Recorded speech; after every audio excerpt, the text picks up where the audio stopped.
Excelentísimas e ilustrísimas autoridades, señoras y señores, como presidente de Nueva Economía Forum, tengo el placer de darles de nuevo la bienvenida a la tribuna Andalucía del Fórum Europa, que organizamos con la colaboración de Atlantic Copper. Hoy tenemos el honor de recibir como ponente de esta tribuna al señor Francesc Homs, consejero de Presidencia y portavoz de la Generalitat de Cataluña. Como ustedes saben, su papel está siendo relevante en la hoja de ruta marcada por el presidente Artur Mas, hasta el punto de que casi todo el mundo está convencido de que el propio señor Homs es inspirador, si no autor, de pasajes enteros de esa estrategia y, desde luego, ejecutor de muchos de los pasos del actual proceso. Todos destacan su proximidad y la relación de confianza inalterable entre él y el presidente. El conseller nació en Vic hace 45 años. Es licenciado en Derecho por la Universidad Autónoma de Barcelona. Antes de su doble responsabilidad actual, el señor Homs fue secretario general de la Presidencia de la Generalitat de Cataluña y director general de Asuntos Interdepartamentales. También trabajó para varias empresas de los sectores de servicios y banca y ha sido profesor de Economía en la universidad. Con una intensa trayectoria como diputado en el Parlament de Cataluña, fue redactor de la propuesta de CiU para el nuevo estatut, de cuyo proyecto fue ponente en 2006. Es autor de los libros Catalunya a judici y Dret a decidir. Fue responsable del proyecto de la Casa Gran del Catalanisme, la Casa Grande del Catalanismo, militante de Convergencia Democrática de Cataluña desde 1993, es vicesecretario general de Estrategia, miembro de la Ejecutiva Nacional y de la Permanente de CDC y miembro de la Ejecutiva Nacional de la coalición Convergencia y Unió. También formó parte activa de la Federación Nacional de Estudiantes de Cataluña durante su carrera universitaria. El señor Francesc Homs es un político serio al que reconocen solvente incluso aquellos que no comparten sus ideas, que defiende de forma inalterable. No hace nunca concesiones a la galería, pero quienes le conocen dicen que es persona de trato fácil, próximo, servicial y amable. Intencionado siempre en sus análisis y comentarios, es un estratega de plazo largo. Su lealtad inquebrantable a su partido, Convergencia, al presidente Artur Mas, y su papel central le hacen protagonista de un proceso que altera la vida política nacional, una encrucijada que pone a prueba a nuestros políticos, tiene jaque al Estado y tienta a las instituciones europeas. Para Tribuna Andalucía es un honor que el señor Homs haya aceptado compartir con nosotros hoy en Sevilla sus criterios y puntos de vista. Querido amigo, la tribuna es suya.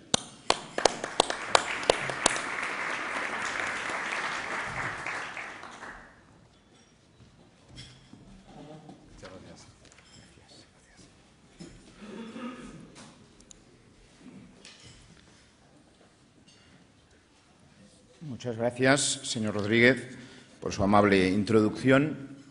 Muchas gracias a todos ustedes por su presencia, consejero de Presidencia, diputado, amigos y amigas.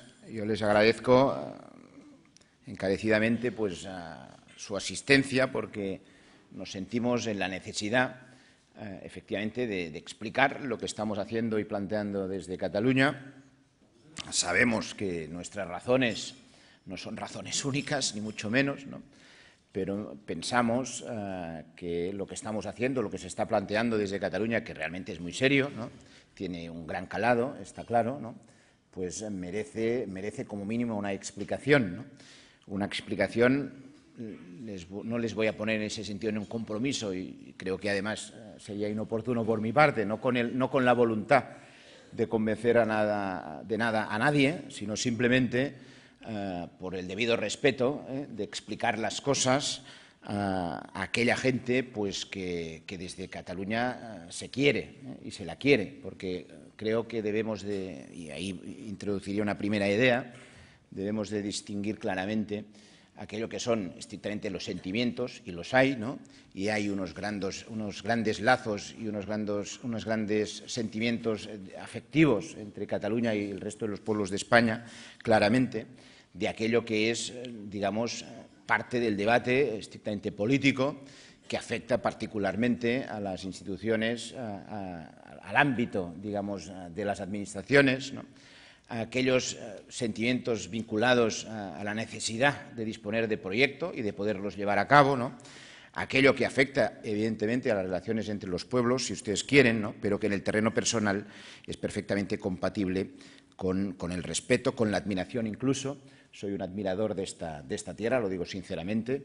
Antes tenía la oportunidad de expresarle mi envidia sana a quien, aparte de ser ahora consejero de la Presidencia, fue alcalde de Chiclana de la Frontera, ¿no? Porque realmente hay parte de esta tierra, que es Andalucía, toda ella, pero hay partes singulares, ¿no? Y el caso, claro, de la costa gaditana y de Chiclana, Conil de la Frontera, Tarifa, etcétera, ¿no? Que realmente son lugares muy bonitos, ¿no? Aparte de que hay muy buena gente, acogedora, y en este sentido, bueno, uno siempre se ha sentido muy cómodo en Andalucía, ¿no?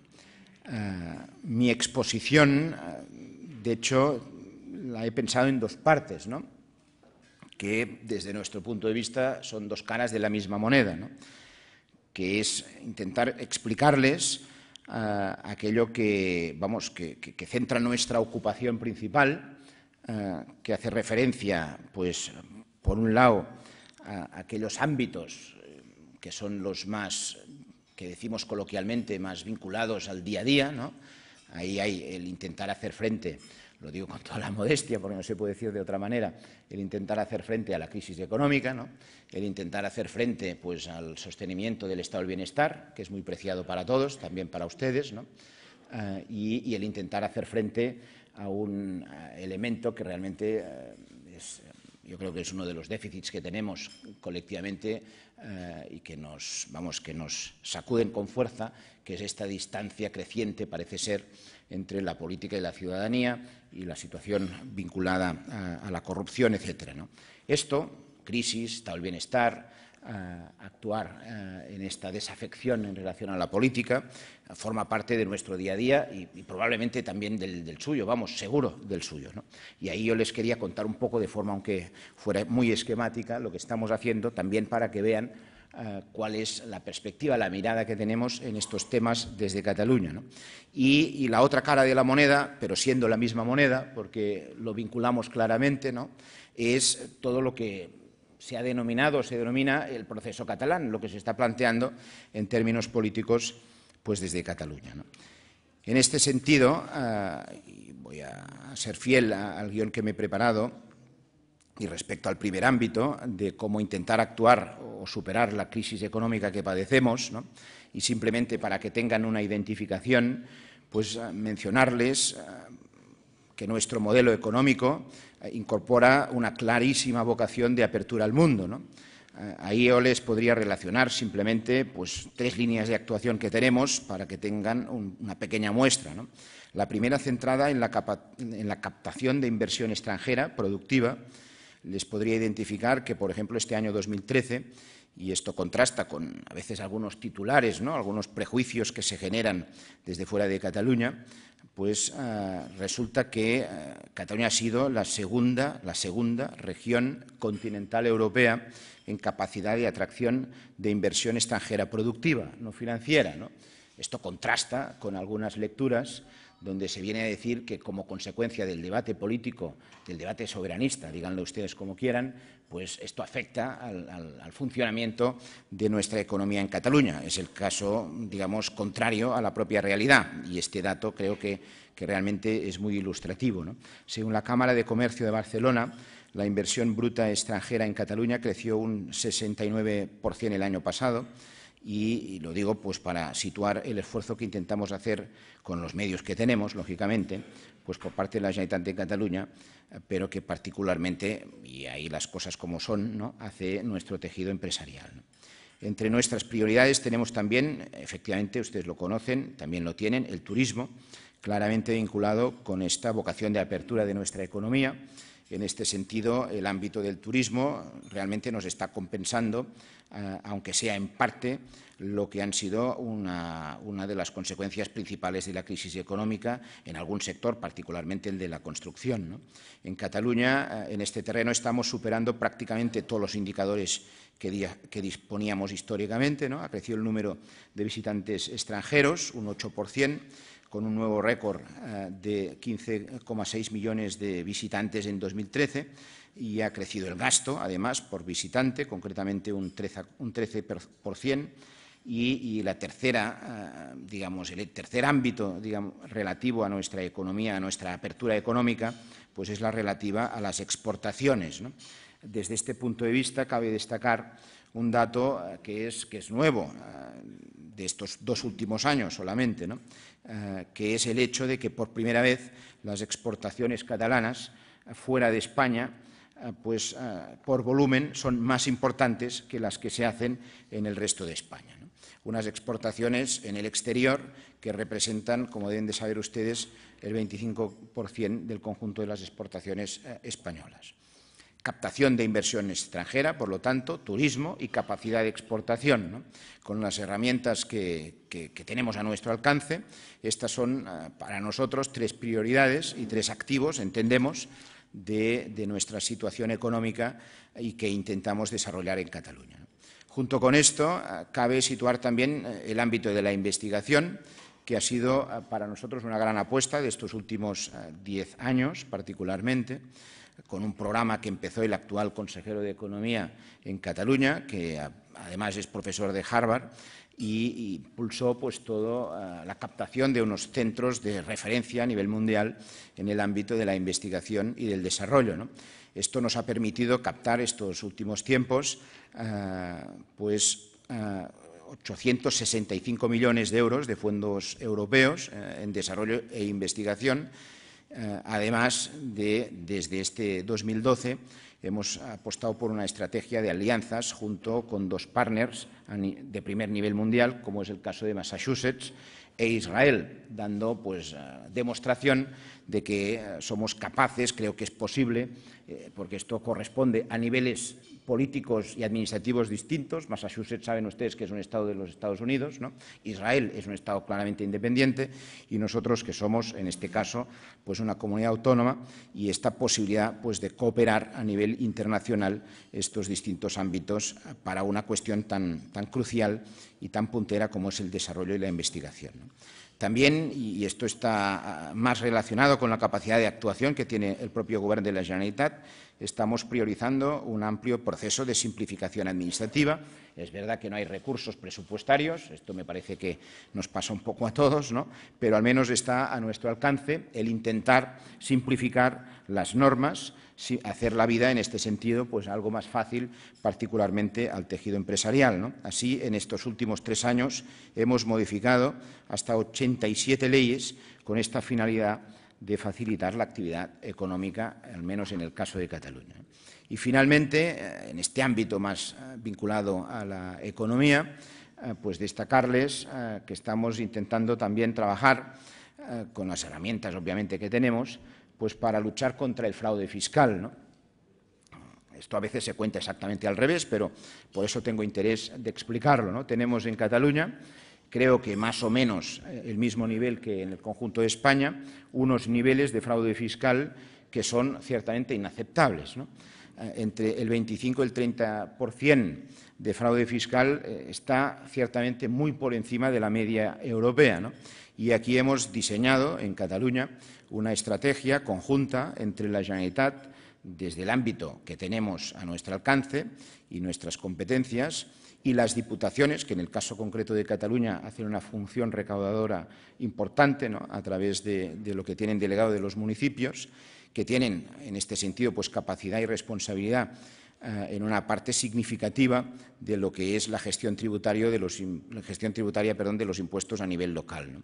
Y todo esto pues con el objetivo de favorecer un cambio de cultura, un cambio de chip en lo que representa en la cultura contributiva o tributaria en nuestro país, ¿no? Desde este punto de vista hemos introducido un conjunto de medidas en nuestra ley de presupuestos, ¿no?, para facilitar, intentar cambiar un poco el concepto, ¿no?, que es decir, de pasar de un sistema impositivo, que es el que tenemos, y esto tiene incluso un origen etimológico que tiene su sentido, ¿no? Impositivo quiere decir que hay imposición, que se impone un marco tributario, ¿no?, a un concepto más contributivo, donde hay más corresponsabilidad. De hecho, realmente es curioso cuando observas los modelos de gestión tributaria que hay por el mundo, y particularmente en el centro de Europa. Son modelos que tienen un gasto en informática mucho menor, pues, que en el caso de España, por ejemplo, ¿no?, en términos relativos, ¿no?, pero en cambio son mucho más eficientes, ¿no?, porque realmente pasa, y yo creo que esto debería de ser objetivo colectivo de todos, ¿no?, pasa que esta cultura que a veces uno tiene la sensación que hay en España, y también en este caso en Cataluña, no somos desde este punto de vista, digamos, singulares para nada, ¿no?, de que el no pagar impuestos, a veces hay quien llega a presumir de ello, ¿no?, realmente uno observa que hay una presión social distinta en relación a la contribución, pues, en otros países, ¿no? Y realmente, si uno observa, pues, que digamos, estos niveles de fraude fiscal entre el 25 y el 30%, pues podríamos disponer de un sistema fiscal distinto, porque realmente si todo el mundo pagara, o al menos prácticamente todo el mundo pagara lo que tiene que pagar, ciertamente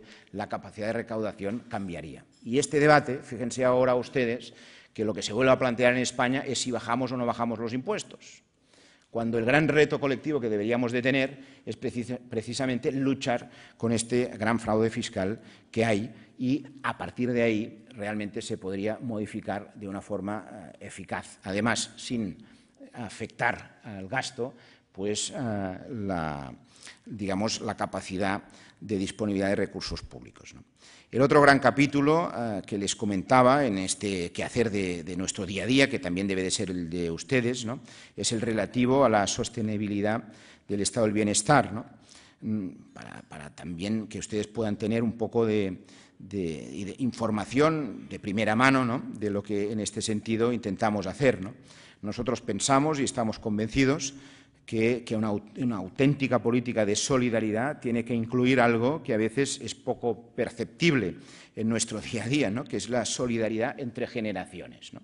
Esto ciertamente, hablamos muchas veces de solidaridad, pero en este terreno intergeneracional, que quiere decir la solidaridad que se proyecta a través del tiempo, en definitiva, pues hablamos quizás poco, ¿no? Gastar un dinero que no tienes en un momento concreto y dejar para los que vienen después una administración llena de deudas, pues no es precisamente una acción solidaria con el conjunto, ¿no?, con aquellos a los que debes tener en cuenta en tu propia actuación, ¿no? Esto explica en parte la necesidad, obviamente al lado también de las herencias que se pueden recibir, pero yo no voy a criticar ahora esto, ¿no?, la necesidad de ajustar, de recortar el gasto público con el objetivo de hacer sostenible el estado del bienestar, que es, yo creo, el bien más preciado que tenemos entre todos, ¿no?, y que podemos seguro compartir conjuntamente. No hay cosa más, digamos, egoísta e insolidaria que, por miedo de tomar decisiones hoy, cargarlas a las espaldas de los que vienen después. Yo soy partidario de las teorías keynesianas, siempre que puedan salir luego las cuentas. Esto me parece que es de sentido común, ¿no? Lo que no puede ser es, por miedo de tomar hoy decisiones que consisten en gastar aquello que ingresas, y no más, luego cargar, digamos, las cuentas a los que puedan venir detrás por generaciones, además. Porque no es cuestión de endeudarse por 1, 2, 3, 4, 5 años y que esta deuda pueda venir compensada por las amortizaciones, ¿no?, y por el buen funcionamiento de los servicios, sino que esto realmente hay un punto en que es una carga para los que vienen detrás, y realmente es como consecuencia de no tener el coraje de asumir que en la vida, por principio, deberíamos de gastar aquello que generamos, aquello que ingresamos. y si puntualmente en alguna ocasión se tiene que gastar algo más, que estemos seguros que esto pueda ser amortizado de una forma pues, equilibrada y no que sea, digamos, una piedra insostenible para los que vengan después, ¿no? Bien, en este sentido, fíjense ustedes que los datos que tenemos en Cataluña realmente son notables, ¿no? Nosotros hemos reducido el déficit en un 65% en 3 años. Esto es un esfuerzo realmente notable porque hemos reducido un 20% el gasto directo, sin contar el gasto financiero. Hemos incrementado todos los impuestos, todos. No hay ninguna comunidad en España, al menos que yo sepa, que tenga una presión fiscal tan alta como la que hay en Cataluña, y ya se puede imaginar además que esto no es por placer. Sin ir más lejos, hace tan solo un par de semanas hemos aprobado un proyecto de ley para crear 3 nuevos impuestos relacionados con el medio ambiente. Esta semana anuncié, como portavoz del Gobierno que soy, pues, que crearemos otro impuesto, en este caso sobre los pisos vacíos, ¿no? La fiscalidad al máximo, la tenemos así, ¿no? Con el objetivo de buscar nuevos ingresos, evidentemente, y no tener que recortar tanto el gasto, porque un recorte del 20% del gasto directo pues realmente es un recorte muy dañino, ¿no? En este sentido también, digamos, hemos parado la totalidad de inversiones en infraestructuras públicas. Hemos concentrado todo el gasto en estado del bienestar, ¿no? Esto lo intentamos compensar un poco con inversiones privadas. En estos momentos en Cataluña las inversiones que tienen montante económico, las inversiones importantes que se están haciendo son estrictamente privadas, ¿no? Hay, por ejemplo, una inversión en el puerto de Barcelona de Hutchinson que asciende a más de 500 millones de euros y que es estrictamente privada, ¿no? Hemos hecho, con el objetivo de hacer sostenible el estado del bienestar, ajustes no solo por la vía del gasto, sino también a través de reformas en el ámbito educativo, sanitario, de los servicios sociales, ¿no? Y todo esto en un contexto en que han llegado a nuestro país en estos últimos tiempos alrededor de 1,5 millones de personas con el impacto en la prestación de los servicios públicos que esto supone, ¿no? Tercer punto, en relación a nuestro día a día, que es aquello que les anunciaba, de intentar hacer frente a esta desafección entre la política y la ciudadanía, que entendemos que tiene que actuarse principalmente, pues, al menos en aquello que puede hacer de construir una situación distinta de la que tenemos en el ámbito de la transparencia, ¿no? Referenciarles que gracias a las decisiones que hemos tomado estos últimos meses estamos cumpliendo los 80 indicadores que estipula la organización Transparency International, a la que hemos añadido 60 indicadores más con carácter voluntario. Entre otras medidas, hemos abierto un portal de la transparencia y el Gobierno ha aprobado un código ético de cumplimiento para todos sus miembros, ¿no? Y para todo tipo de cargos, ¿no? Estamos muy comprometidos en este ámbito, ¿no? Y realmente entendemos que solo a través de un nivel de transparencia muy exigente, ¿no? Muy claro, muy rotundo, que no era lo habitual en nuestro sistema institucional, y creo que tampoco es así en el conjunto de España. Aún no hay manera humana hoy en día de saber qué cobra exactamente el presidente del Gobierno de España, ni un ministro, ni un secretario de Estado, ¿no?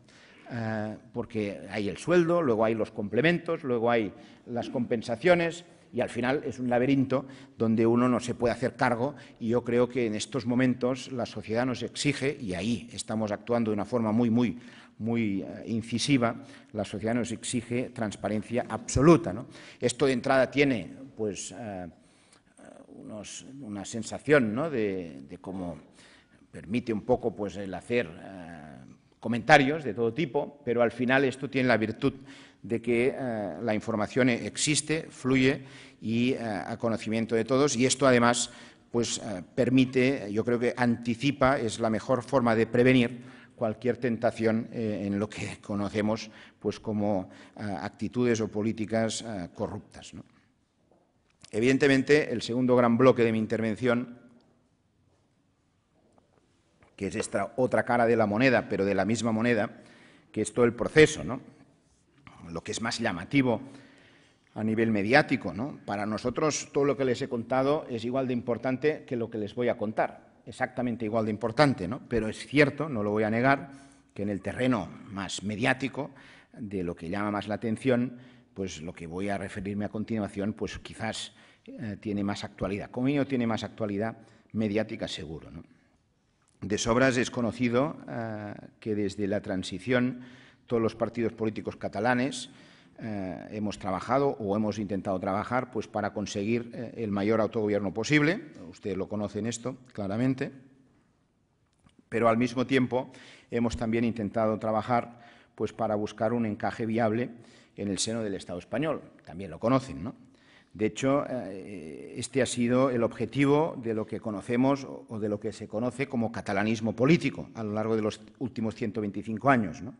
Que es esta combinación de autogobierno y compromiso en la regeneración de España, para pues, ayudar, en la medida que se pueda, ayudar a convertirla en un Estado moderno y democrático. En este sentido, creo que esto es contrastable, es un dato objetivo. Hemos participado fuerzas políticas distintas pues, de esta idea, del objetivo del catalanismo político. Es una idea realmente muy transversal y la historia nos demuestra pues, que los anhelos y los planteamientos que hace Cataluña pues, tienen realmente una larga trayectoria. Se puede estar de acuerdo o no, pero la larga trayectoria es un dato objetivo, ¿no? Una reivindicación que se ha venido manteniendo invariable, a pesar incluso del profundo cambio demográfico que se ha producido en estos últimos 100 años, ¿no? Porque fíjense ustedes, Cataluña ha pasado de poco más de 2 millones de personas a 7,5 millones que son las actuales, ¿no? Y este corriente del catalanismo, esta forma de entender que es la necesidad de combinar voluntad de autogobierno y compromiso en la regeneración del conjunto de España, en la medida de nuestras posibilidades, ha sido y es una constante aún este profundo cambio demográfico, ¿no? Por cierto, una mirada histórica nos sirve pues, para constatar que en 100 años a veces hay aspectos de la mentalidad y de los comentarios y de las aproximaciones que se hacen a lo de Cataluña, pues no han cambiado demasiado, ¿no? Si luego en el coloquio hay tiempo, les contaré una anécdota, ya que estamos en el Hotel Alfonso XIII, pues precisamente el rey Alfonso XIII, que compartió con un político catalán que se llamaba Francesc Cambó hace exactamente 100 años, ¿no? Pero bueno, volviendo a estos últimos 30, que es lo que más tenemos presente todos los aquí estamos aquí, ¿no? Y que además nos condiciona y de qué manera a nuestra actividad política, al menos en la perspectiva catalana, el catalanismo, en expresiones políticas y partidarias muy diversas, como les decía antes, además, obviamente, en la formación política de la que yo formo parte, ha buscado o ha intentado buscar en estos 30 años pues, este encaje que permitiera a Cataluña pues, sentirse más o menos cómoda, que le permitiera continuar siendo lo que es y lo que era, ¿no? Que es una nación, ¿no? Con una fuerte historia a sus espaldas, con esta voluntad de integración y esta capacidad también de integración tan fuerte, en el marco, ciertamente, esta integración en el marco de un Estado que simplemente reconociera esta pluralidad en su seno, ¿no? Esta apuesta de estos 30 años ha ido siempre acompañada de un gran esfuerzo de pedagogía. Tenemos la sensación de ser unos grandes fracasados en este sentido, porque por mucha pedagogía que hayamos hecho, pues la sensación es que no ha sido exitosa, no nos hemos sabido explicar seguramente, ¿no? De hacer comprender lo que era Cataluña en el conjunto de España y de la voluntad de contribuir a la estabilidad y a la gobernabilidad del conjunto del Estado, ¿no?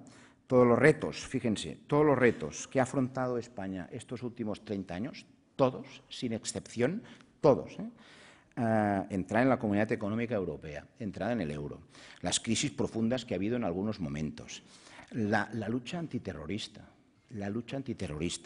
En todos estos retos y en todas estas dificultades de estos 30 años, siempre se ha contado con las fuerzas políticas catalanas, como mínimo de las principales.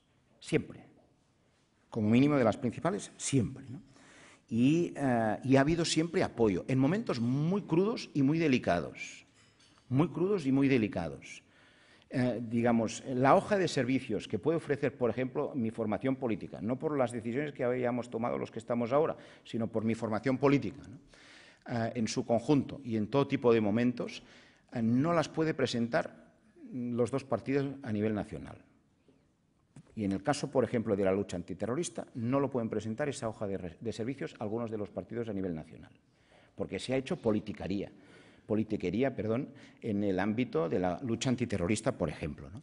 O, por ejemplo, sabrán ustedes una decisión muy dura de tomar que se tomó en el mayo de 2010 por parte del presidente Zapatero, por parte del Gobierno socialista, una medida imprescindible para que España no entrara en una crisis profunda, en la cual aún estaríamos ahora y de qué manera, ¿no?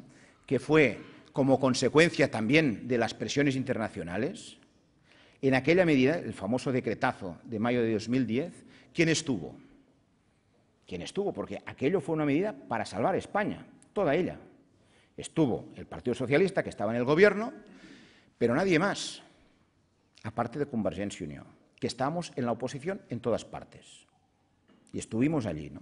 Y cuando algunos nos dan lecciones de patriotismo español, pues hombre, yo veo y juzgo los hechos y tengo mis dudas, porque cuando les ha convenido, politiquería de interés partidario para, digamos, desgastar simplemente a quien está en el Gobierno. Pongo este ejemplo porque no fue una decisión fácil, ¿eh? Y nosotros en el 2010, mayo, estábamos en la oposición y teníamos elecciones en el mes de noviembre. Y como cualquier partido político, pues tiene todo el derecho del mundo a pensar por sus intereses. Y estamos en la oposición en todas partes, insisto, ¿no? Pero votamos a favor de la convalidación de aquel decreto porque era imprescindible. Y si no hubiera habido los votos de Convergencia y Unió, los votos en aquel momento que tenía el Partido Socialista no eran suficientes. Se mojó el Partido Socialista, pero no eran suficientes. Con lo cual pongo este ejemplo porque además es muy reciente y tiene que ver además también con la realidad que estamos administrando en estos momentos. Entonces, esta trayectoria, ¿qué sensación tenemos? Porque al final uno puede pensar, bueno, ustedes lo hicieron porque quisieron. Y es verdad, lo hicimos porque queríamos, ¿no? Porque entendíamos que era nuestra responsabilidad y nuestra obligación, ¿no? Y con lo cual no deberíamos de quejarnos y no nos quejamos. Pero cierto es que uno tiene al final la sensación que estas muestras de compromiso contrastable, no de palabras, sino con hechos concretos y además difíciles de asumir, porque también fue muy difícil para nosotros y para nuestra gente, como se pueden imaginar, porque se recortó el sueldo a los funcionarios, por ejemplo, y se subieron impuestos y se hicieron recortes. Y claro, explicar todo esto a 5 meses de unas elecciones a tu gente no es exactamente fácil, ¿no? Y además cuando, insisto, estás en la oposición, ¿no? Entonces, cuando tú haces las cosas de esta manera y de acuerdo, lo haces porque es tu responsabilidad y tu convicción, ¿no? Pero luego oyes y escuchas todo tipo de recriminaciones en el sentido de la insolidaridad, del egoísmo, digamos, del mirarse solo los propios intereses, pues entenderán ustedes que esto al final genera un cierto cansancio. Porque si estás comprometido en algo que es de interés general y ves que cada vez que planteas de vez en cuando algunas cosas que son de tu interés más particular, que me parecería que esto es razonable y parece además que es lógico que lo haga todo el mundo, ¿no? Pues que cuando hay sobre el interés particular la respuesta que hay, pues que sea un poco más, creo, considerada, ¿no? Sitúo las cosas así porque esto también ayuda a entender un poco el calado de la respuesta que hay en estos momentos por parte de la inmensa mayoría de la población catalana, ¿no? En fin, situadas aquí las cosas, porque creo que explicarlo así ayuda a entender un poco el fondo, ¿no? También de lo que se está planteando, más allá de la vivencia del día a día, ¿no? Tenemos encima la sensación pues que estas, digámoslo así, deslealtades, porque realmente este nivel de compromiso sin esta correspondencia, que parecería lo lógico, pues lo podríamos calificar de una cierta deslealtad. Puede pasar que no solo afecte al caso concreto de Cataluña, yo creo que afecta además a otras, vamos a pasar al coloquio, efectivamente, afecta a otras comunidades y a otras comunidades históricas, ¿no? Un apunto en este sentido, yo tengo la sensación de que el sistema del Estado de las autonomías está en colapso, porque además detectamos que hay insatisfacción por algunas comunidades autónomas en cuanto al nivel del ejercicio del autogobierno, con intensidades distintas, obviamente, ¿no? Y además hay otras comunidades autónomas que simplemente no quieren autogobierno. Cuando la presidenta de una comunidad autónoma, y no es la de Andalucía, dice públicamente que fue un error el traspasar la educación a las comunidades autónomas, lo está diciendo todo. Bueno, y es perfectamente legítimo pensar así, pero yo creo que si uno piensa así, tendría que ser un poco más honesto y plantear una reforma de la Constitución pues, de forma transparente. No lo que está sucediendo ahora, que es que estamos en estos momentos, estamos encima, o estamos en medio, mejor dicho, de una reforma de la Constitución y nadie se ha enterado. Estamos en medio de una reforma de la Constitución y nadie se ha enterado. Esto es la LOMCE, esto es la ley del Arsal, esto es la ley de unidad de mercado, esto es una reforma encubierta de la Constitución y estamos en medio y no se cuenta. Y esto genera unas distorsiones pues, que son inasumibles. Esto no tiene sentido, ¿no?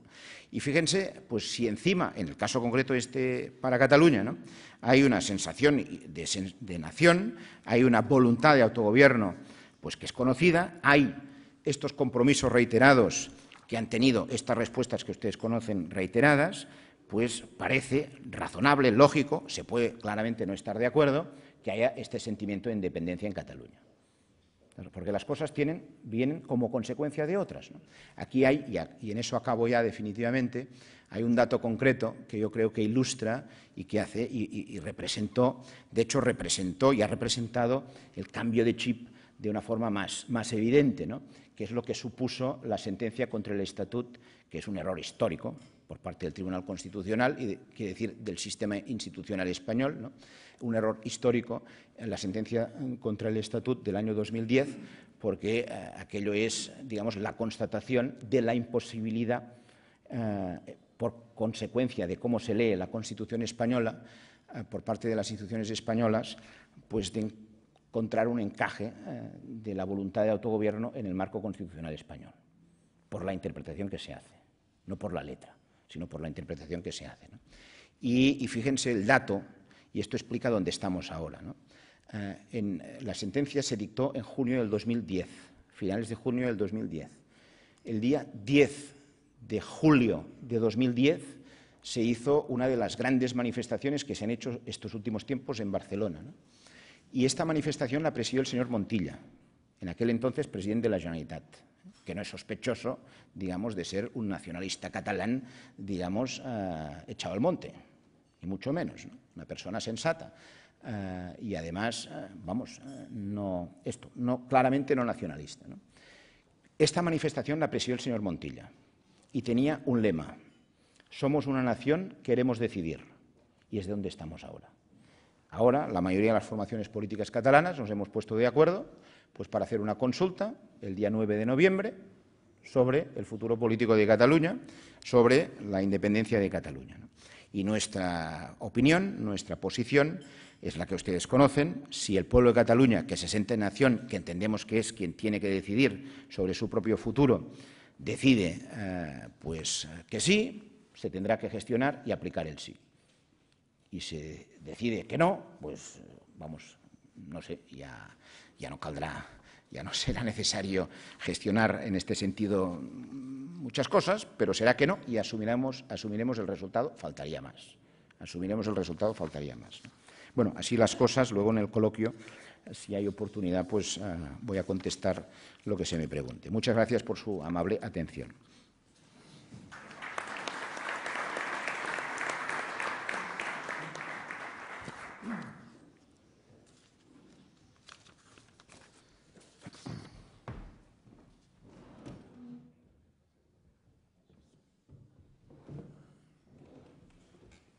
Muchas gracias. Pues si te parece, señor Homs, vamos a comenzar el coloquio por donde usted ha terminado su discurso. Soledad González dice, si no hay consulta el 9 de noviembre, por lo que sea, ¿habrá elecciones anticipadas o llegarán ustedes hasta 2016, incluso si ERC les retira su apoyo?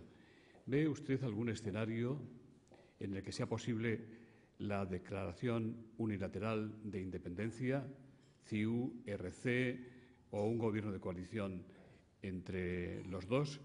José Manuel Castro dice: ¿de verdad que ustedes van a plantear la consulta o, como decimos por aquí, se van a bajar a última hora?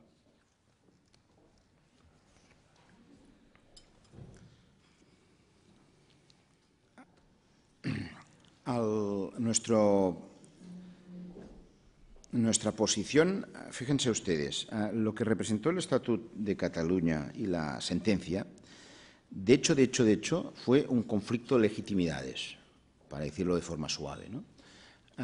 Es decir, aquello que el pueblo de Cataluña había votado en referéndum, que era un referéndum preceptivo, jurídicamente vinculante, para que entrara en funcionamiento, en vigor, ¿no?, el Estatuto catalán en el 2006, aquello que el pueblo votó en referéndum, que por cierto nos costó Dios y ayuda, porque en Cataluña mucha gente consideró que el pacto más zapatero, que el pacto que hicimos en materia del Estatut, era una gran rebaja. Y si no hubo más participación en Cataluña fue porque una parte de nuestra gente consideraba que aquel era un mal pacto, porque era insuficiente. Se le había cepillado demasiado al Estatut, palabras de Alfonso Guerra, ¿no? Pero se hizo el referéndum y lo ganamos. Y salió el sí.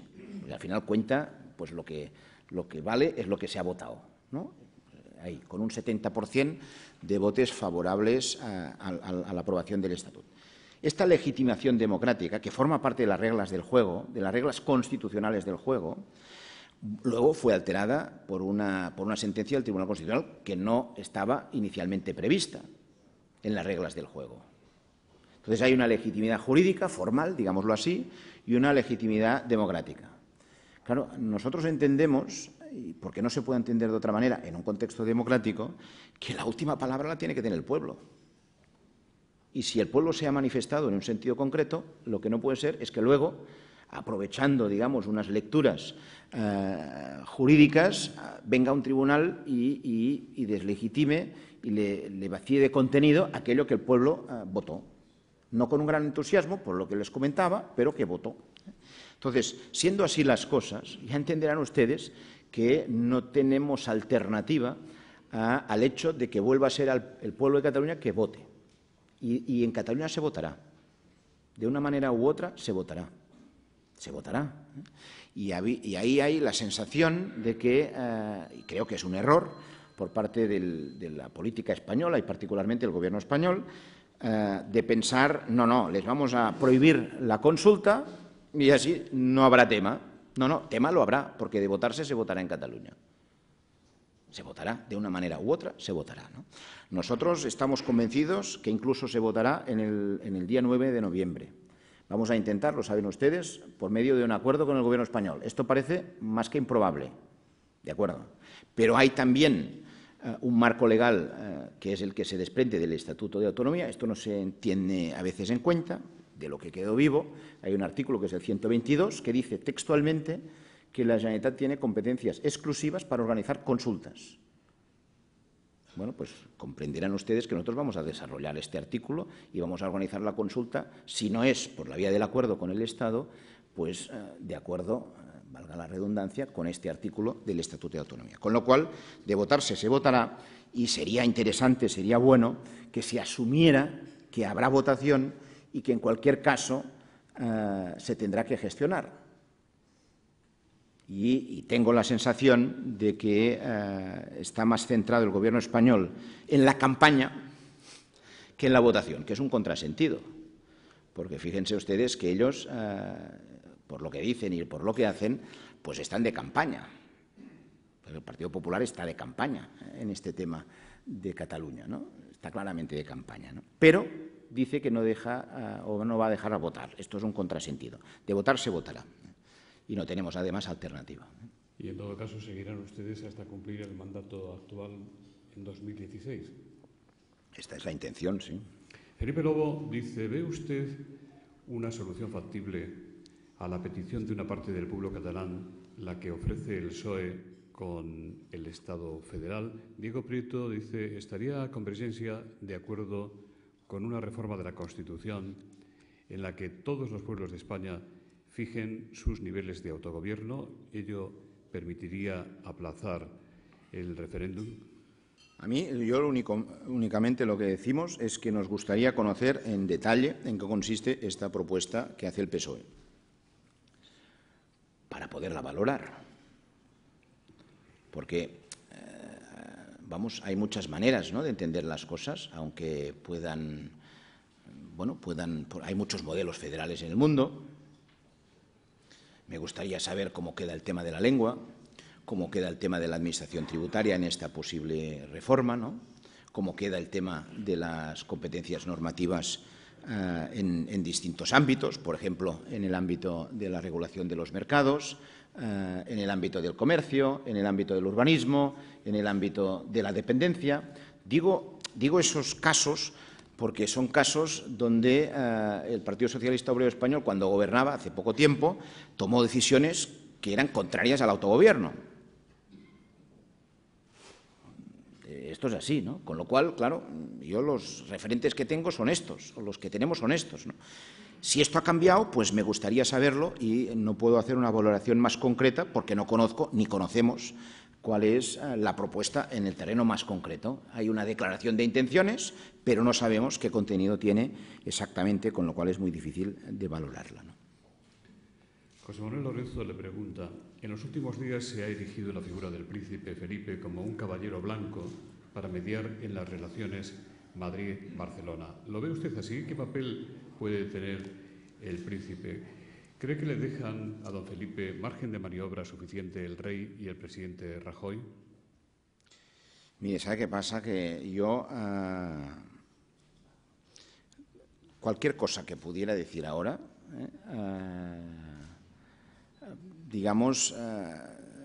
le podría perjudicar, ¿no? Y como no tengo interés personal en perjudicar al príncipe, él tiene sus funciones, tiene sus responsabilidades, y yo, respeto cómo afronta los retos que tiene planteados, porque yo discrepar en muchas cosas, pero respeto cómo lo tiene planteado, porque me parece que es una persona preparada, una persona que se trabaja los temas, que profundiza en los temas. Pero yo, perdone, no voy a decir nada más porque podría perjudicar y no tengo interés de perjudicar a nadie, ¿no? ¿Ustedes esperan que las nuevas instituciones europeas que salgan de las elecciones del 25 de mayo puedan tener un papel mediador en este asunto? El resultado, dice. El resultado de las elecciones del 25 de mayo dará unas instituciones probablemente nuevas. ¿Ustedes esperan algún tipo de apoyo desde esas instituciones? ¿De las instituciones europeas? Sí. Bueno, para que el gobierno español acepte el referéndum. A ver, una cosa es el resultado de las elecciones europeas, que será el que sea, ¿eh? Tengo la sensación de que, como siempre pasa en este país, pues al día siguiente del resultado de las elecciones europeas todo el mundo habrá ganado, ¿eh? Nadie habrá perdido, que es una cosa que a mí siempre, me parece sorprendente, ¿no? Pero bueno, esto es el entusiasmo que tiene cada uno con su equipo, me imagino. Y puede que condiciona algo, pero creo que poco, sinceramente. Y que las posiciones continuarán igual al día siguiente. Tengo esta sensación, ¿no? Porque la percepción que tenemos es que el Partido Popular ha decidido convertir el tema de Cataluña como tema electoral para el 2015. Y esto es muy grave, es un error muy grave. Esto es no tener política de Estado, ¿no? Lo han decidido así, ¿no? Ellos tienen la sensación que les da votos. Creo que es un error, porque creo que la gente no funciona. Yo tengo la impresión que hay un gap muy grande entre la percepción sobre el tema catalán de algunos medios de comunicación y algunos políticos a nivel nacional, español, y la gente. Hay un gap enorme, ¿no? Pero bueno, algunos están convencidos que esto les dará votos, ¿no? Y lo van a aplicar de caras al 2015, ¿no? Con lo cual no cambiará demasiado las cosas. A mí me gustaría, y esperanza siempre la tenemos, ¿no? Y lo dice Durán, y yo lo comparto. Vamos a ver si después de las elecciones europeas hay posibilidad, pues, de reprender el diálogo que en estos momentos no existe, ¿no? Pero bueno, soy escéptico. Entonces, a nivel de las instituciones europeas, ya hay hoy intervención en este debate. Lo hay. Lo hay públicamente y lo hay privadamente. Precisamente no coincide, pero bueno, esto está pasando, ya pasa. Bueno, lo que no se entiende en muchas instancias europeas es la negativa a dejar votar. Esto no se entiende, para nada, ¿no? Y ahí es donde tiene el Gobierno de España el telón de Aquiles, porque presentarse en Europa no dejando votar a Cataluña, cuando todo el mundo sabe en Europa, y lo sabe también todo el mundo en España, que Cataluña es una nación y que tiene que poder votar, si se lo plantea en un contexto democrático, porque es imprescindible conocer y saber y administrar y acatar la decisión que tome el pueblo de Cataluña, aunque sea difícil de gestionar. ¿No cree usted que abrir el melón, perdone que se lo diga así, de una consulta de este tipo en un país miembro como España preocupa a Italia, a Bélgica, a Francia, incluso a Alemania, por el precedente que se pudiera crear? Sí, les puede preocupar y pueden preocupar muchas cosas, pero ¿sabe qué pasa? Que eso de la democracia, o se cree en la democracia o no se cree en la democracia. Y luego decir como que el ejercicio de la democracia me puede llevar a que se tomen decisiones que igual no sé si me gustan o no, pues mejor que no se expresen, ¿no? Esto es, digamos, es inasumible, ¿no? Y como que lo es de inasumible, pues no hay más remedio. Es decir, no puede ser que Europa es un proyecto común, colectivo, después de un siglo durísimo, ¿verdad?, de unas guerras tremendas en Europa, brutales, con millones de muertos, ¿no? Europa es un proyecto de paz y de democracia, ejemplar en el mundo, y tiene esta vocación integradora. ¿Usted ve una Cataluña? Entonces, ¿cómo un proyecto así puede decir públicamente al mundo que no se acepta que un territorio, que es una nación además que tiene una trayectoria, que tiene tal, que no puede votar? Esto es el fin de Europa como la entendemos hoy en el sentido de proyecto de paz y proyecto democrático, ¿no? ¿Usted ve una Cataluña con fronteras y sin euro? No, porque fronteras ya no están ni habrán, porque es un imposible, porque digamos, está en contra del sentido de los tiempos, ¿no? Y evidentemente que Cataluña estuviera fuera del euro, a quien perjudicaría más es al entorno de Cataluña, más que a Cataluña, ¿no? Con lo cual no habrá ningún tipo de interés en que Cataluña esté fuera del euro, tampoco el nuestro, efectivamente, ¿no? Le preguntan, y le leo, en caso de conseguir un pacto fiscal similar al concierto vasco-navarro, ¿abandonarían el proyecto soberanista? Hay que decir que los empresarios, o al menos la organización que les representa, están defendiendo el pacto fiscal frente a lo que ustedes defienden. Fíjese, lo que está defendiendo una mayoría muy importante del pueblo de Cataluña, no se confundan, no es un tema de dinero, es un tema de dignidad. Esto ha llegado a un punto que ya no es un tema de dinero. Es decir, no hay renuncia a cambio de un modelo de financiación concreto. Es un tema de dignidad. Y cuando las cosas en la vida son un tema ya finalmente de dignidad, porque uno no se va a creer ahora que van a caer dineros del cielo. No, y además no se plantean así las cosas, no es serio, ¿no? Esto no es un tema, digamos, que se pueda comprar. Cataluña es una nación. La gente se siente parte de esta nación, ¿no? Tiene una voluntad integradora, es un proyecto de futuro. Cataluña es sobre todo un proyecto de futuro. Y si la gente se siente partícipe de este proyecto de futuro y ve que no dispone de los instrumentos necesarios para llevarlo a cabo y además ve afectada su propia dignidad, pues esto no es comprable, no es intercambiable en estos momentos por un concierto económico ni nada que se le parezca, creo yo, al menos esta es mi opinión, ¿no? Isabel Morillo, del Correo, le pregunta qué opina de la llamada al diálogo que hizo la presidenta de la Junta de Andalucía. ¿Se sienten ustedes en un callejón sin salida?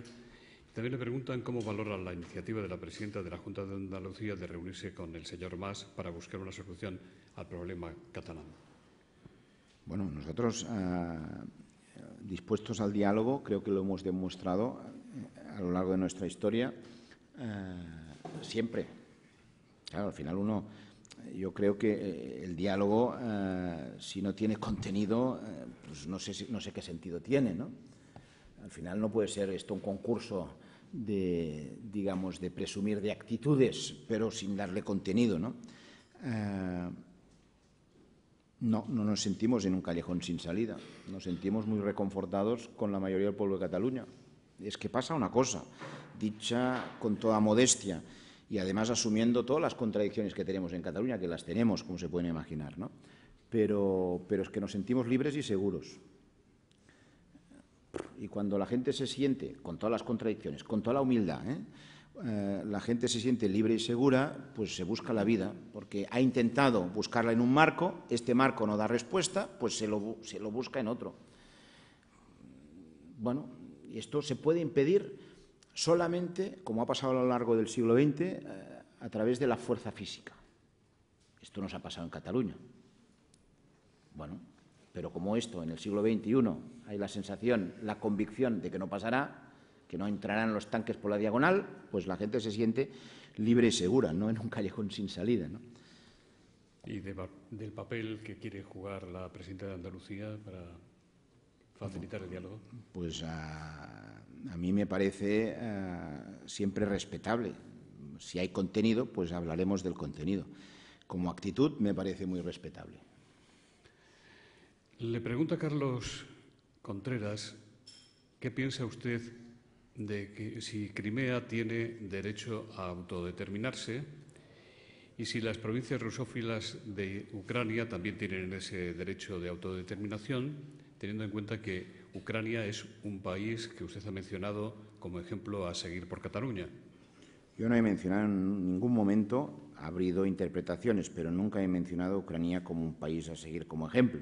No lo tenemos precisamente pues, en este ámbito, ¿no? Porque creo que resulta evidente a ojos de todos que Cataluña no es Ucrania, ni es como Ucrania, ni España tampoco es como Rusia, para poner un ejemplo, ¿no? Me parece que son situaciones claramente distintas, ¿no? Me parece también que el modus operandi que hay en Cataluña es estrictamente y escrupulosamente democrático y pacífico. Hay una contradicción que observo a veces en algunos políticos españoles que consiste en el contraste, ¿no? Al señor Ibarretxe, en su momento, se le dijo que no podía proponer lo que proponía porque no había paz en el País Vasco. Se le dijo esto por parte de algunos políticos españoles, ¿no? Y estos mismos políticos españoles ahora nos dicen a Cataluña que tampoco podemos proponer lo que proponemos, en este caso nos dicen porque no entra en la Constitución. Pero fíjense ustedes, siempre es que no. Y claro, el caso concreto de Cataluña, como no tiene ningún tipo, pero para nada, ni por aproximación, digamos, de relación con nada que sea violencia, pero para nada, y esto desconcierta a algunos, porque claro, es que es escrupulosamente democrático lo que estamos planteando.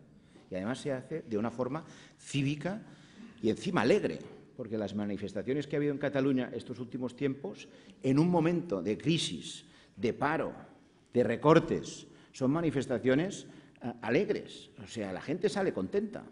Esto se ve en las imágenes, porque las imágenes son, en este sentido, comunican muy bien, ¿no? Claro, cuando esto es así, esto realmente está muy lejos del caso de Ucrania, ¿no? Hagamos un poco de moviola, señor Homs. ¿Usted cree que no estaríamos como estamos si la primera vez que ganó Artur Mas las elecciones y la Generalitat le fue arrebatada a CiU por el tripartito? ¿Cómo? Que si en el 2003... Si hubiera podido formar gobierno y gobernar el señor Mas en 2003, como consecuencia de haber ganado realmente las elecciones, las cosas hubieran sido distintas. Pues no lo sé. Esto es tanto como pensar que estamos donde estamos, sería, ¿no? El caso de pensar de que estamos como consecuencia del tripartito. Y esto es volver a no querer ver lo que me parece que es sustancial, ¿no? El tripartito no dictó la sentencia contra el Estatut. Yo les aseguro una cosa, porque además es que lo publiqué en un libro y es que lo hemos defendido todos en Cataluña, ¿no? Y todo el mundo coincide en Cataluña, ¿no? En Cataluña habría independentistas igualmente, pero si la sentencia contra el Estatut no se hubiera producido, no estaríamos en este debate en estos momentos, les aseguro. porque habría votado el pueblo de Cataluña, el pueblo de Cataluña habría votado un estatut, ¿verdad? Lo habría votado el pueblo de Cataluña. Los políticos catalanes no podríamos hacer una cosa distinta a aquello que habría votado el estatut y se tendría que desarrollar y cumplir el estatut. El problema viene cuando te viene una sentencia que te desmonta aquello que ha votado el pueblo de Cataluña y te quedas sin instrumento. Entonces, ¿un político cómo gestiona esto? Si aquello que votó el pueblo ya no existe. Claro, si hubiera continuado existiendo aquello que votó el pueblo, pues el político lo tiene muy fácil, lo aplica. Luego se discute, pues si más así, más asá, bueno, lo lógico, ¿no? Y lo que permite además una norma institucional básica como es la Constitución o como es el Estatuto, pues que haya la posibilidad de discernir, de discrepar en aspectos concretos en su aplicación. Pero el marco es el que es un marco y se aplicaría este marco. Ahí está, digamos, el nudo, el elemento central, digamos, que ha desencadenado todo esto. Pensar que esto es culpa del tripartito realmente pues es voluntarioso, pero no se ajusta a la realidad de los hechos, lógicamente, porque no tiene ninguna lógica, ¿no? José Luis Álvarez dice, ¿se ha referido usted al fraude fiscal en Cataluña? ¿Cree que una agencia tributaria propia resolvería el problema? ¿Van ustedes a hacer lo mismo que Rajoy, el presidente de Madrid, rebajar los impuestos a un año de las elecciones? Ustedes todavía tienen mayor margen. También le preguntan por qué, ante el buen desarrollo catalán que usted ha expuesto en su discurso, está deteriorándose el estado de bienestar en Cataluña, sanidad y educación, prestaciones sociales, etcétera. Y también le preguntan, ¿cómo puede explicar que con la crisis económica que afecta a su gobierno, por ejemplo, obligado a no pagar la sanidad, siga abriendo embajadas, teniendo en esos países la embajada de la nación a la que ahora pertenecen? A ver, la primera, ¿cuál era? Es que son unas cuantas, ¿no? ¿Reducir? Si cree que una agencia tributaria propia reduciría o serviría para reducir el fraude fiscal. Bueno, solo tiene sentido, lo voy a decir de otra manera, solo tiene sentido una hacienda tributaria propia, pues si sirve, entre otras cosas, pero si sirve también para reducir el fraude fiscal. ¿No? Sería un sinsentido hacer una agencia tributaria propia para hacer lo mismo, porque lo que se hace está mal. En España no hay costumbre, y yo vamos, hago esto a tipo de reflexión, ¿no? Pero no tenemos la costumbre de analizar la eficiencia de la agencia tributaria española, que es para echarse a correr. Tiene un gran poder, digamos, de información informática para perseguir a los que declaran alguna cosa, pero a los que están fuera del sistema ni los ve. No hay en nuestro entorno países con fraudes del 30%, no los hay. Y esto realmente, pues, bueno, deberíamos de afrontarlo, porque aunque solamente que se reduciera a la mitad este fraude fiscal, podríamos relajar, ¿y de qué manera?, la presión fiscal. Bueno, estos son vasos comunicantes, ¿no? Me parece que es razonable. Es decir, si ustedes cogen el caso concreto de Cataluña, verán, nosotros tenemos el tipo del impuesto renta de las personas físicas, los tipos relativos al impuesto del patrimonio. Es decir, ustedes cogen, digamos, la presión fiscal que hay en Cataluña y estamos a nivel de catálogo de la presión fiscal, estamos a niveles de los países con más carga fiscal que hay en Europa. Es de los lugares de Europa donde teóricamente se tienen que pagar más impuestos, pero la recaudación no es así, no se corresponde. Ahí está el gap.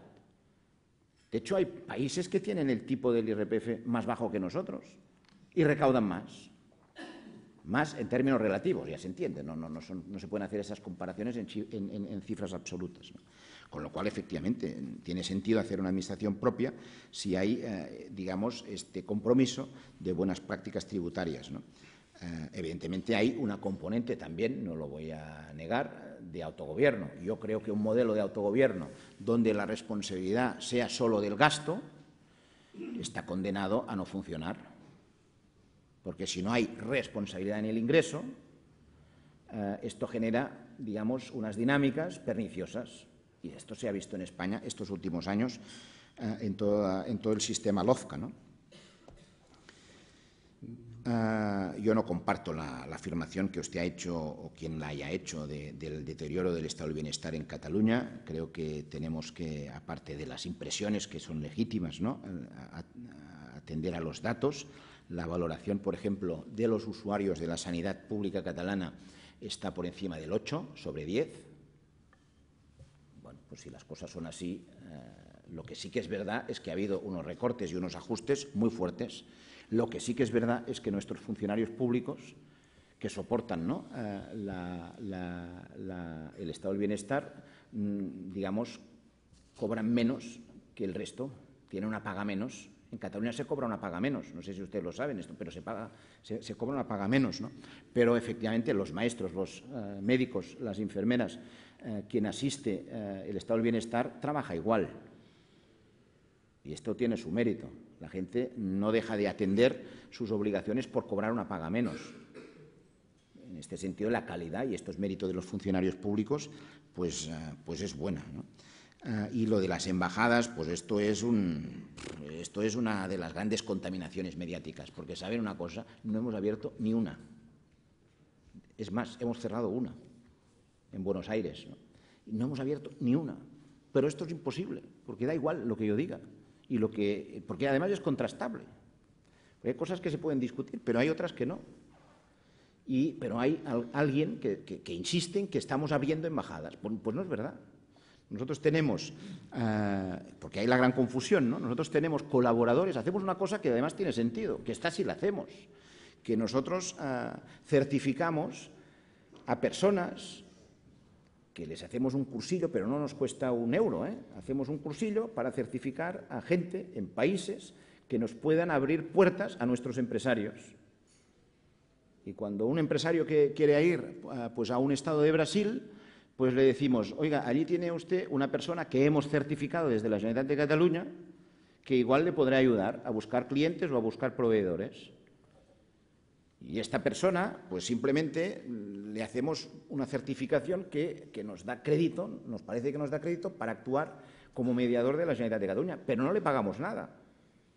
Y el interés de esta persona, pues es evidentemente poder relacionarse con el tejido empresarial que nosotros le facilitamos desde Cataluña, hacemos esta intermediación.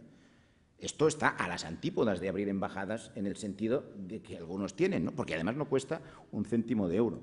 Bueno, pero como esto es imposible, porque no debe de haber interés para reproducirlo, pues bueno, es normal esta pregunta, pero no la encuentra en todas partes, ¿no? Vamos a finalizar ya, señor conseller. Isabel Morillo, del Correo de Andalucía, le pregunta qué opina usted de la guerra de las balanzas fiscales abierta por las comunidades de Extremadura y Madrid. Andalucía también alega estar discriminada por el actual modelo de financiación. ¿Cree usted que Andalucía está entre las menos financiadas?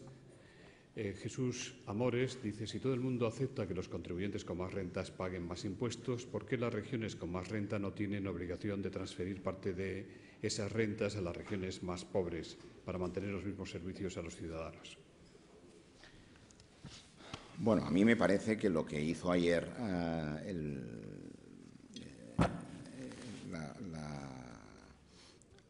la Junta de Extremadura, pues me parece sinceramente que es un despropósito, porque además hace un cálculo.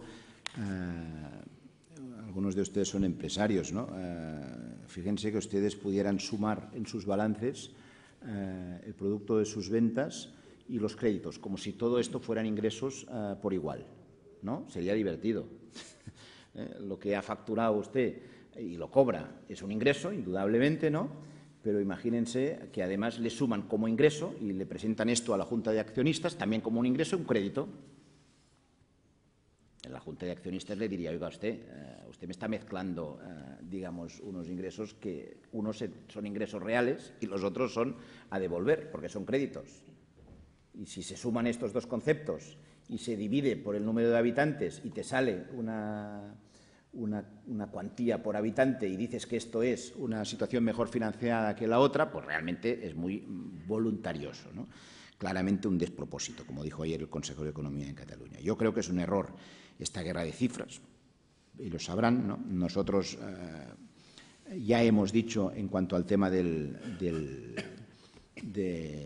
modelo de financiación que por primera vez en la historia nosotros vamos a quedar calladitos, tenemos nuestras ideas, ya se pueden imaginar. Esperaremos en este sentido, en este año que toca, pues si hay alguna consideración, alguna oferta por parte del Gobierno español en cuanto a la modificación del sistema de financiación. Tenemos efectivamente nuestra opinión, pero como que cada vez que ha habido esta discusión en España a lo largo de estos 30 años la hemos liderado nosotros, hemos planteado nosotros las alternativas, nos han caído unos palos tremendos y al final todo este esfuerzo, pues tenemos la sensación que ha sido en balde, pues hemos tomado esta actitud de wait and see, que se dice, ¿no? Esperar y ver, ya veremos.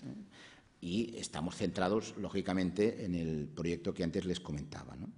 Y, finalmente, esta reflexión sobre la transferencia de rendas, nosotros hemos dicho siempre, y además está en nuestro estatuto, y está porque algunos tuvimos interés en que estuviera, que, que la solidaridad es un principio, digamos, esencial en una democracia, en todos los sentidos, ¿no? Y ahí nos sentimos comprometidos y nos vamos a sentir siempre comprometidos. Lo que pasa es que, bueno, la solidaridad también tiene sus límites, a todos niveles también, ¿no? Quizás en el lugar donde hay menos límites en la solidaridad es en el seno de una familia, en la relación, por ejemplo, entre una madre y un hijo. Ahí parece ser, y creo que es razonable que sea así, y es lógico que sea así, no hay ningún límite. Pero por lo demás, la solidaridad tiene que tener unos límites, ¿no? Porque no puede conllevar ningún tipo de abuso, ¿no? Y yo no digo que haya habido abusos, pero creo que conceptualmente a la solidaridad tiene que haber, más que límites, porque esto yo entiendo que puede sonar mal y no se trata de ofender a nadie, pero sí tiene que tener unas reglas claras, digámoslo así. La solidaridad tiene que tener unas reglas claras, ¿no? Y no las hay. Bueno, pues a ver, ya veremos, ¿no? Muchas gracias. Despide el acto don Eliodoro Mariscal en nombre de Atlantic Copper, que hace posible esta tribuna Andalucía. Conseller de Presidencia de la Generalitat de Cataluña, presidente de Nueva Economía Forum, autoridades, señoras y señores, muchas gracias por acompañarnos en los desayunos informativos de Forum Europa en su tribuna Andalucía, que, como en convocatorias anteriores, cuenta con el patrocinio de Atlantic Copper.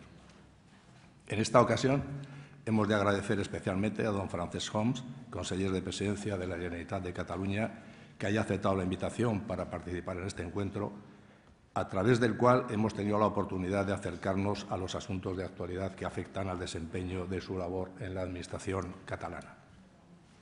Por esta tribuna han pasado ya otras personalidades de reconocido prestigio en sus diferentes ámbitos profesionales y todas ellas nos han aportado valiosos puntos de vista sobre temas diversos, enseñanzas que sin duda podemos aplicar en positivo a nuestra actividad diaria. En Atlantic Copper esperamos que cada uno de los desayunos organizados por Nueva Economía Forum resulte de interés tanto para el invitado como para los asistentes. Permítanme que les haga una muy breve reseña de lo que es Atlantic Copper, la empresa a la que represento. Atlantic Copper es una empresa de referencia en la industria andaluza. Es una empresa andaluza que tiene su sede social en Huelva y que allí opera desde hace más de 4 décadas una fundición y una refinería de cobre. La segunda en tamaño en Europa. En Atlantic Copper generamos empleo directo a más de 1.000 personas que, sumados a los empleos indirectos e inducidos, rondan las 2.000. Nuestro accionista único, Freeport-McMoRan Copper & Gold, es el segundo mayor productor de cobre del mundo y el primero en cobalto y molibdeno. Además, es un importante productor de oro. Durante el año 2013 hemos realizado inversiones por más de 40 millones de euros que nos permiten avanzar hacia el liderazgo en el sector en cuanto a competitividad, manteniendo las máximas exigencias en seguridad y salud, cuidado del medio ambiente, calidad y eficiencia energética. De hecho, somos la fundición de más bajo consumo energético del mundo. Afrontamos 2014 con nuevos proyectos que nos ayudarán a seguir avanzando con los mismos patrones de responsabilidad con los que hemos trabajado a lo largo de toda nuestra trayectoria. Hay una corriente de opinión que afortunadamente empieza a extenderse de que cuanto más industrializado esté un territorio, mejor funciona su economía. En este sentido, cabe recordar que las empresas que integran los dos principales núcleos industriales en nuestra comunidad, Campo de Gibraltar y Huelva, entre las que obviamente se encuentra la Anticoper, representan casi la mitad del valor de la producción industrial de Andalucía, exactamente un 48%. Dato que pone de manifiesto la importancia de las mismas en la contribución a la política industrial de este territorio y, consecuentemente, a su economía. En Atlantic Copper nos sentimos orgullosos de nuestras operaciones y de colaborar en el crecimiento económico de Andalucía a través de la producción de cobre de alta pureza. Cobre hecho en Huelva y que es muy demandado en todo el mundo, ya que el cobre juega un papel esencial en el bienestar y progreso de la sociedad y está presente en todas las facetas de nuestra vida. Para Atlantic Copper es un placer patrocinar eventos como el de hoy. Reitero nuestro agradecimiento por su asistencia y aprovecho para emplazarles a próximos encuentros. Muchas gracias.